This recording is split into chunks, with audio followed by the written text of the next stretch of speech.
Hello students, আশা করি প্রত্যেকে খুব ভালো আছো। আজকে একটা ছোট্ট সেশন নেব, যে সেশনের মাধ্যমে তোমাদেরকে বলবো কিভাবে তোমরা ডব্লিউবিপি কেপির যে পরীক্ষা হয়, যে পরীক্ষাটা তোমাদের জুলাইয়ে রয়েছে কনস্টেবলের পরীক্ষা, সেই পরীক্ষায় তোমরা নিশ্চিতভাবে কিভাবে পাস করতে পারো, কোন স্ট্র্যাটেজিতে এগোলে তোমরা প্রত্যেকটা সাবজেক্টে ভালো নাম্বার নিয়ে টোটাল কাট অফ ক্লিয়ার করতে পারো, সেই নিয়েই হচ্ছে আজকের সেশন। যারা চ্যানেলে নতুন আছো চ্যানেলটা সাবস্ক্রাইব করে নিও, বেল আইকনে ক্লিক করে দিও, তাহলে প্রত্যেকটা সাবজেক্টের ক্লাস তোমরা এই চ্যানেল থেকেই পেয়ে যাবে। আর তাছাড়াও এরকম জেনারিক আমি আরো যত নিয়ে আসব, সেই প্রত্যেকটা বিষয়বস্তু তোমরা কিন্তু দেখতে পাবে। আজকের যে টপিক সেটা হচ্ছে ডব্লিউবিপি এক্সাম কিভাবে পাস করবে। ডব্লিউবিপি এক্সাম কিভাবে পাস করবে তার 100% ম্যাজিক্যাল পদ্ধতি আজ আমি তোমাদের সাথে শেয়ার করব। তোমরা যখন ডব্লিউবিপি বা কেপির পরীক্ষা দেবে, কনস্টেবলের পরীক্ষা যারা যারা দেবে, এবার জানো নতুন সংযোজন হচ্ছে ইংলিশ। তোমাদের প্রথম 85 নাম্বারের পরীক্ষা হবে, 85 নাম্বারের পরীক্ষা হবে, যার মধ্যে থাকবে GK GS 25 number, reasoning 25 number, math 25 number এবং ইংলিশ 10 নাম্বার। এই হচ্ছে টোটাল 85 নাম্বার। তোমরা টাইম কতক্ষণ পাবে? তোমরা টাইম পাবে 60 মিনিট, মানে হচ্ছে 1 ঘন্টা। 1 ঘন্টার মধ্যে তোমাদের 85 নাম্বারের এই যে 85টা কোয়েশ্চেন, সেই 85টা কোয়েশ্চেন তোমাদেরকে সলভ করতে হবে। তোমাদের নেগেটিভ মার্কিং থাকবে প্রত্যেক চারটের জন্য, মানে 0.25 করে তোমাদের এক একটা প্রশ্নের জন্য কাটা হবে। 4টে প্রশ্ন যদি ভুল করো তাহলে 1 নাম্বার কেটে নেবে। প্রথম কথা হচ্ছে এই যে 85টা কোয়েশ্চেন তোমাদেরকে সলভ করতে হবে, কিভাবে তাড়াতাড়ি সলভ করতে পারবে অ্যাকিউরেসির সাথে, মানে সঠিকভাবে। প্রথমেই তোমরা যেটা সলভ করবে, ফার্স্ট পোরশন তোমরা যেটা সলভ করবে সেটা হচ্ছে এই জিকে জিএস পার্ট। এটা কেন এটার কথা বলছি? কারণ তোমরা 60 মিনিট সময় পাচ্ছ, 60 মিনিট সময় পাচ্ছ তোমরা। প্রথমে জিকে জিএস পার্টে যাও। জিকে জিএস পার্ট হচ্ছে এমন একটা পার্ট, তোমার যদি কোয়েশ্চেন জানা থাকে তুমি তবেই উত্তর দিতে পারবে, যদি জানা না থাকে তাহলে হাজার ভাবনা চিন্তা করেও তুমি উত্তর দিতে পারবে না। তাই যখন তোমার ব্রেন একদম ফ্রি আছে, কারণ তুমি অঙ্ক দেখোনি, রিজনিং দেখোনি, কি পেরেছো কি পারোনি, কতগুলো করতে হবে এগুলো কিন্তু মাথার মধ্যে তখন নেই, যেটা বাকি সাবজেক্ট করে আসার পরে মাথার মধ্যে কিন্তু এই জিনিসটা ঘোরাফেরা করে যে আমি অঙ্ক এতগুলো পারিনি, রিজনিং অতগুলো পারিনি, ওটা কি করতে হবে, আর হাতে টাইম নেই। তো তাই একদম ফার্স্টে তোমার মন কিন্তু শান্ত রয়েছে। ঠিক সেই সময় জিকে জিএস পোরশন সলভ করো, যেগুলো জানো সেগুলো টিক দিতে আরম্ভ করে দাও, যেগুলো জানো না ছেড়ে দাও। একদম ওখানে সময় নষ্ট করবে না, কারণ জিকে জিএস তুমি 2 ঘন্টা 3 ঘন্টাও যদি বসে বসে ভাবো, যদি জানা না থাকে, পড়া যদি না থাকে, তুমি পারবে না। তো জিকে জিএস এর জন্য তুমি কতটা টাইম দেবে? জিকে জিএস এর জন্য তুমি জাস্ট 10 মিনিট টাইম দেবে, জাস্ট 10 মিনিট। কারণ তোমাদের কোয়েশ্চেন খুব তো বড় বড় হবে না, 4 লাইন 5 লাইনের কোয়েশ্চেন তো দেবে না, 1 লাইনার কোয়েশ্চেন হবে। তো সেখানে তুমি 10 মিনিট টাইম দাও, 10 মিনিটের মধ্যে তুমি এক একটা করে কোয়েশ্চেন পড়ো, যেগুলো পারবে সেগুলো টিক দিতে শুরু করো। করে নিলে এরপরে তুমি কোনটা করবে? ইংলিশে অনেকের ভয় আছে, ইংলিশে অনেকের ভয়, ইংলিশ যাদের ভয় আছে তারা করতে যাবে না। যারা ইংলিশ পারবে, যারা কনফিডেন্ট যে আমি ইংলিশ পারবো এবং ঠিকভাবে পারবো, তারা এই জিকে জিএস এর পরে ইংলিশে হাত দাও, ইংলিশে 10 নাম্বার আছে। আর যারা মনে করছো যে ইংলিশ পারবো না, কনফিডেন্ট নই, ইংলিশে একদম হাত দেবে না, ইংলিশ একদম লাস্টে। তার আগে জানবে যে আমাকে পাস মার্ক তুলতে হবে, আমাকে কাট অফ ক্লিয়ার করতে হবে, তো ইংলিশ একদম শেষে নেব। তখন বসে বসে ভাববো কি হবে কি হবে না, বা যেগুলো পারবো সেগুলো করব। তাই ইংলিশকে লাস্টে চুজ করো। বাট যারা ইংলিশে কনফিডেন্ট তারা জিকে জিএস এর পরেই ইংলিশটা সেরে নাও। এরপরে কি করবে? এরপরে তুমি রিজনিং এ যাবে, এরপরে রিজনিং এ যাও। এই পরীক্ষায় পাশ করতে গেলে তোমার যে দুটো বেস সব থেকে ভালো করতেই হবে সেটা হচ্ছে রিজনিং আর ম্যাথ, কারণ এই দুটোই তোমাকে বাকিদের থেকে এগিয়ে দেবে বা পিছিয়ে দেবে। জিকে জিএস সবাই পড়বে, সবাই মুখস্থ করবে, কিন্তু এই রিজনিং আর ম্যাথ কিন্তু সবাই মুখস্থ করে পড়েও পারবে না যদি না ভালো মতন প্র্যাকটিস থাকে। তাই তোমার বেস তোমাকে যেটাতে তৈরি করতে হবে এখন থেকেই পরীক্ষায় পাশ করার জন্য, সেটা হচ্ছে রিজনিং আর ম্যাথ। 25টা কোয়েশ্চেন আছে সেখানে। তো এরপরে তুমি কোথায় যাবে? রিজনিং এ যাবে। রিজনিং এর পার্টিকুলার কয়েকটা টাইপ থেকে কোয়েশ্চেন আসে এবং এই ম্যাথেরও পার্টিকুলার কিছু টাইপ থেকে কোয়েশ্চেন আসে। কিছু কিছু চ্যাপ্টার ইম্পর্টেন্ট যার বাইরে কিন্তু তোমাদের প্রশ্ন দেয় না। সেটা তোমরা যারা ডব্লিউবিপি কেপি কনস্টেবলের পরীক্ষার আগে দিয়েছো বা দেওয়ার জন্য প্রস্তুতি নিচ্ছ, প্রিভিয়াস ইয়ার কোয়েশ্চেন দেখেছো, তারা কিন্তু জিনিসটা জানো। আমি তোমাদেরকে কি কি চ্যাপ্টার থেকে কোয়েশ্চেন আসবে, কি টাইপের আসবে, সেই সমস্তটা বলে দেব। এর আগেও যে পরীক্ষা হয়েছে সেই পরীক্ষাতেও কিন্তু এখানে ক্লাস করে ম্যাক্সিমাম কমন পাওয়া গিয়েছে।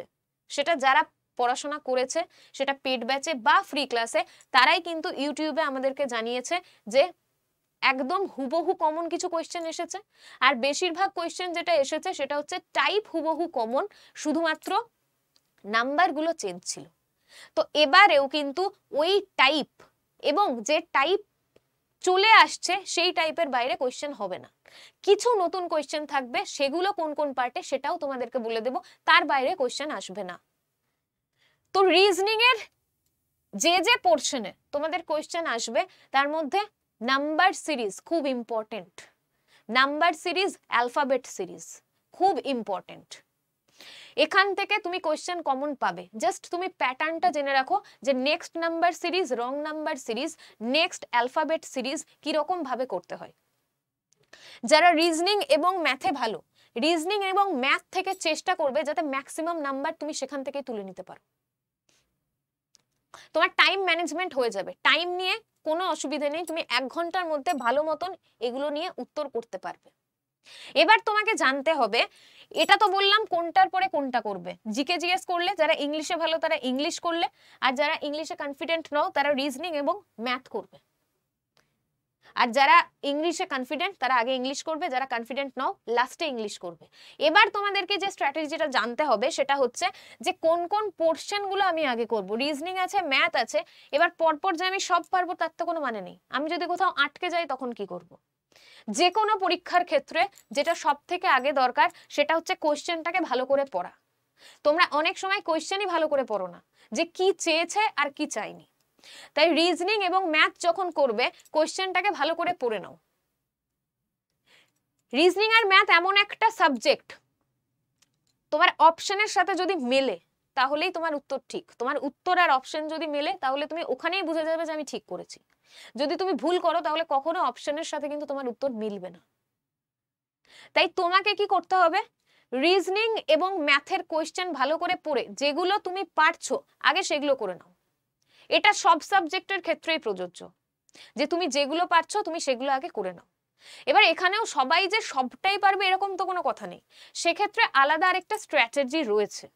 এমসিকিউ এর ক্ষেত্রে একটা নির্দিষ্ট প্যাটার্ন ফলো করা হয়। সেটা তোমরা যারা এমসিকিউ নিয়ে বা এমসিকিউ খুব বেশি করে তোমরা যারা প্র্যাকটিস করো বা প্রিভিয়াস ইয়ার কোয়েশ্চেনের যদি প্যাটার্ন দেখো, উত্তরের প্যাটার্ন যদি দেখো, তাহলেও তোমরা বুঝতে পারবে একটা নির্দিষ্ট প্যাটার্ন ফলো হয়। এবং যে কোয়েশ্চেনগুলো মনে হয় যে পারবো না বা সত্যি করে আনকমন কোয়েশ্চেন, সেগুলোও ঠিক করে আসার চান্স থাকে 99%। 100% তো বলবো না, কারণ আন্দাজে 100% একদম ঠিক হবে এটা বলাটাই উচিত নয়, আর হয়ও না। কিন্তু এরকম স্ট্র্যাটেজি রয়েছে যার মাধ্যমে তুমি 99% ঠিক উত্তর করে আসতে পারো। কিন্তু সেটা পরের কথা। আগে তুমি যে পরিশ্রম করেছো সেই পরিশ্রম দিয়ে তুমি কতটুকু কি করতে পারছো সেটা তোমাকে দেখতে হবে। তো আজকে যতটুকু বললাম তাতে তুমি কোনটার পর কোনটা করবে, কোনটাতে কতটা টাইম দেবে। তোমার অলরেডি এখানে 10 মিনিট টাইম দিয়ে দিয়েছো, মানে আর 50 মিনিট আছে। 50 মিনিটের মধ্যে তুমি ইংলিশে কতক্ষণ দেবে? তুমি ইংলিশেও 10 মিনিট দাও, ইংলিশেও 10 মিনিট দাও। যারা কনফিডেন্ট তাদের ক্ষেত্রে বলছি, যারা কনফিডেন্ট নও দরকার নেই, লাস্টে যতক্ষণ টাইম থাকবে তাতে তুমি ইংলিশ করো। আর বেশিরভাগ টাইমটাও তুমি দাও রিজনিং আর ম্যাথে। তুমি রিজনিং আর ম্যাথে বেশিরভাগ টাইমটা দাও। বাকি যেটুকু টাইম পড়ে আছে 40 মিনিট তুমি রিজনিং আর ম্যাথে দাও 20 মিনিট 20 মিনিট করে। এনাফ। তোমরা যদি ভালো করে প্র্যাকটিস করে থাকো, এবং দেখো প্র্যাকটিস মানে এটা নয় একটা বইয়ে অনেক কিছু দেওয়া থাকে কিন্তু সেই সমস্ত কিছু থেকে কিন্তু পরীক্ষায় প্রশ্ন আসে না, পার্টিকুলার কিছু টপিক থাকে। হাতে এখন কিন্তু সময় খুব কম, হাতে যে 1 বছর 1.5 বছর সময় আছে সেটা তো নয়, হাতে সময় সেই তুলনায় অনেক কম আছে। কিন্তু যা আছে তোমাদের যদি এটা জানা থাকে যে কোন কোন টপিক থেকে কোয়েশ্চেন আসবে রিজনিং বা ম্যাথে, এই যে সাবজেক্ট দুটো এর কোন কোন টপিক থেকে কোয়েশ্চেন আসে আমি শুধু সেটাই প্র্যাকটিস করব, এবং সেটা প্র্যাকটিস করে তুমি যদি যাও, তুমি 20 মিনিট, এই যে টাইমটা আমি তোমাদেরকে বলছি এনাফ টাইম, দেখবে রিজনিং 20 মিনিটের থেকেও কম টাইমে তুমি করে দিচ্ছ, যে তোমার এত স্পিড হয়ে যাবে প্র্যাকটিস করতে করতে। আর তুমি যদি একটা বইয়ের সমস্তটা পড়তে যাও, সমস্তটা মাথায় নিয়ে চলে যাও, যেখান থেকে কোয়েশ্চেনই আসবে না, তুমি তাও কষ্ট করে সেই জিনিসটাও মাথার মধ্যে নিয়ে গিয়েছো, তাহলে জানা কোয়েশ্চেন আর ওই যে অতিরিক্ত চাপটা মাথায় নিয়ে গিয়েছো, তাহলে দেখবে কোয়েশ্চেনের উত্তর ভুল হয়ে যাবে, তুমি কিন্তু স্পিডে সবকিছু করতে পারবে না। এই পরীক্ষা পাশ করার জন্য তোমার হাতের স্পিড লাগবে এবং তোমার বুদ্ধি লাগবে, তুমি কোনটার পর কোনটা করবে।